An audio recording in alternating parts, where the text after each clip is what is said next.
Hello everyone, welcome back. In this video we're going to work on effectively summarizing the data that we have in our data frame. So let's begin with standard imports.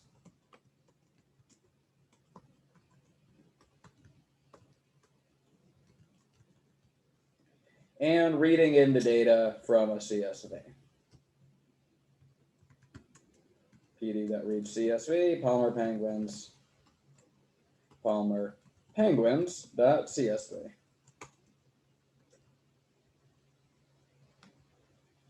And we should save that as penguins. Alrighty. So in this video, we're going to again restrict attention to several columns. We're going to pick 5 of them this time. And let's go with species, region, island, column length, and column depth.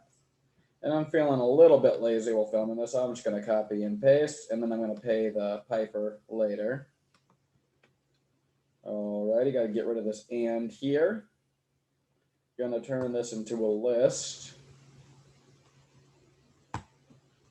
And we'll name this list calls. And then we'll say penguins is equal to penguins calls. And take a look at the head of our penguins. Alrighty. So now, as last time, we saw that a useful trick is to shorten the species name. And I think this is a bit tricky. So I'm going to go over this in detail one more time. And then next time, I'm just going to type it real fast. Or possibly copy and paste. So let's do this. Okay. So first, we're going to look at penguins species.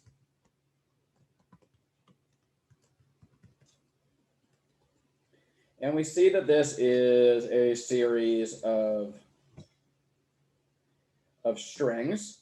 And we're going to want to split it. But in order to use a string member function, we have to type in str dot. And now we can do split. And this will give us a list. And now we want to get the first item from this list. And we don't want to just type in get 0, because as we saw last time, this will just give you the first row of a list. And instead what we need to do is we need to type in str.get0. And lastly, we're going to overwrite the species name. Penguins species is equal to, forgot the quote, that. And once again, you need to spell things correctly. Forgot the N in penguins.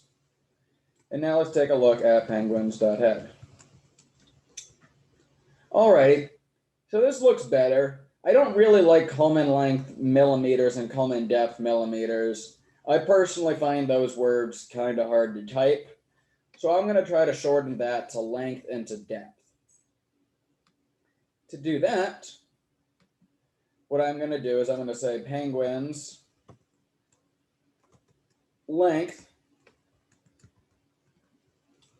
is equal to penguins column length in millimeters. Again, we got to spell penguins correctly. I think before I had penguins. Okay. And now we can look at our penguins.head, and we're going to have a new column. And let's do the same thing with the depth.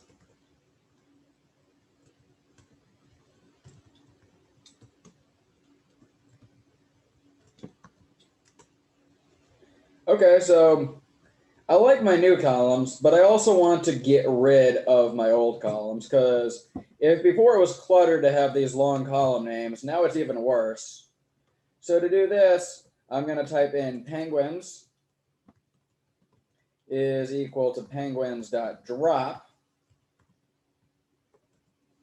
And okay, using the drop function here is a little bit tricky. What we need is we need to specify the labels. And the labels is going to come in a list.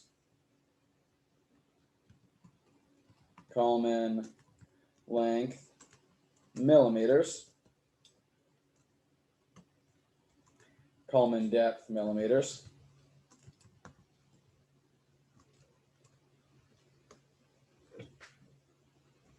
And we need to tell the dropper if it's dropping a row or a column. We want to drop a column. Columns are axis 1, so we type in axis equals 1.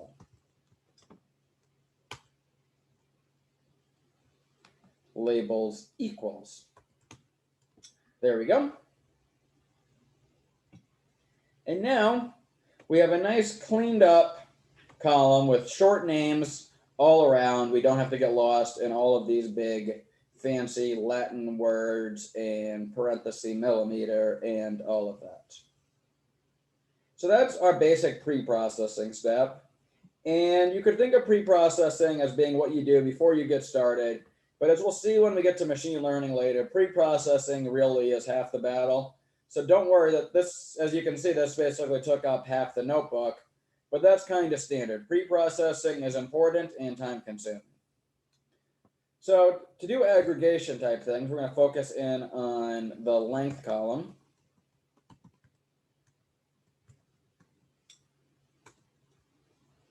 So let's take a look at X. And what we can see is that X basically looks like a NumPy array. And this honestly is the #1 summary of the video. It looks like a NumPy array, and for the most part, it behaves like a NumPy array. So this means we can type in np.sum of X, and it's going to sum up all of X. We can also type in x.sum, and it does the exact same thing. One difference between data series and NumPy arrays is that with data series, it does default to ignoring nans by default. So this is generally a good thing, but it's also something to be aware of. Now we can type in x.mean, x.standard deviation, and out pops the mean and the standard deviation. And we can also sum over a subset.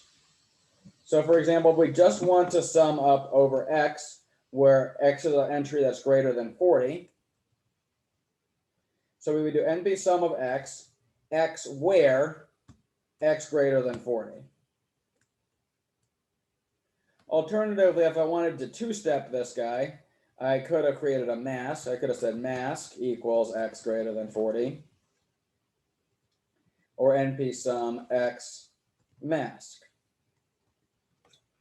In earlier videos, I more leaned on the second approach where we explicitly wrote out mask. As we get more advanced, we're getting our legs underneath us, we're becoming awesome programmers. I'm going to lean more now in the direction of doing things in one line, because one of the really cool things about Python is that you can have a single line of code which just absolutely crushes it. We saw that earlier this video with, where was it? It was...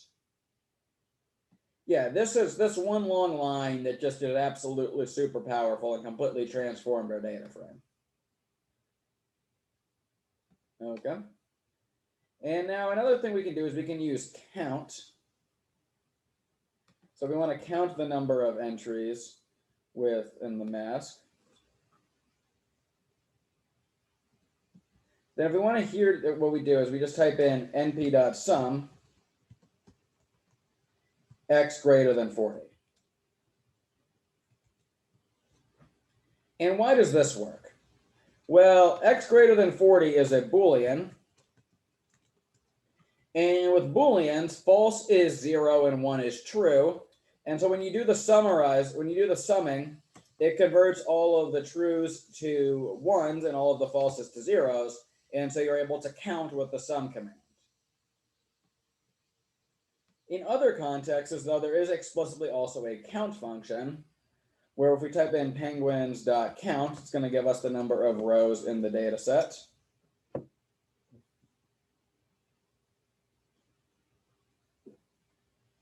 And what we can see here is that some of these are different lengths. This is because there's two nan values in the length and the depth. We can also extract the mean of each column, at least while that is well defined, with penguins.mean. But you'll notice it only took the mean of the length and the depth column, because taking the average of a bunch of different island names does not make any sense. Max is a little bit different. You type in penguins.max, it actually is going to give a max for lots of things. And the reason is that for sorting strings, it can just put them in alphabetical order. tricky thing to remember is how does lowercase versus uppercase works.